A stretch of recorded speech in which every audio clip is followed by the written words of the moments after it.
WhatsApp folks welcome to money stocks. ఇప్పుడు నేను చెప్పబోయేది ఏంటంటే రీసెంట్గా జరిగిన ఒక incident, very very sad and incident.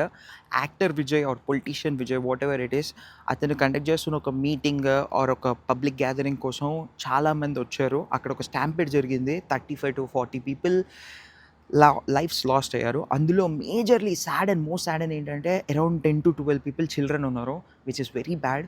ఇక్కడ ఒక్క విషయం చెప్పాలనుకుంటుంది ఏంటంటే, అక్కడ విజయ్ గారు లేట్‌గా రావడం తప్ప, పోలీసులు భద్రత ఇవ్వకపోవడం తప్ప, ఇవన్నీ పక్కన పెడితే ఫస్ట్ ఆఫ్ ఆల్ ఆ మీటింగ్‌కి, అసలు ఓటక్కే లేని మీటింగ్‌కి చిన్న పిల్లల్ని తీసుకెళ్ళిసిన పేరెంట్స్ ఉంటారు కదా! బేసిక్‌గా వాళ్ళ తప్పు. అసలు వాళ్ళు ఎవరైనా కనిపిస్తే వాళ్ళని కూర్చోబెట్టి అడిగి కడగండి. ఏందంటే ఇప్పుడు ఆ మీటింగ్‌కి ఆళ్ళొస్తే ఏంటి, రాపోతే ఏంటి? ఆల్రెడీ బెంగుళూరు స్టాంపేడ్ జరిగింది. లైఫ్స్ లాస్ట్ అయ్యారు. పుష్ప స్టాంపేడ్ జరిగింది. ఒక అమ్మాయి, చిన్న పిల్లలు చచ్చిపోయారు. ఎందుకు ఇప్పుడు ఈ చిన్న పిల్లల్ని తీసుకపోతే ఏమొస్తది? టీవీలో అయినా చూడొచ్చు కదా! ఇప్పుడు ఆడదాకా తీసుకపోయి అక్కడ ఏదో జరిగితే ఎందుకు బాధపడడం దేనికి? లైఫ్ అంటే అంత ఈజీయా మరీ కాకపోతే? So, it is very sadden to see parents or elderly people ఇట్లా సివిక్ సెన్స్ లేకుండా బిహేవ్ చేయడం. ఐ హోప్ ఇలాంటివి జరగకుండా చూసుకోవాలి. Om Shanti to all the people who lost their lifes.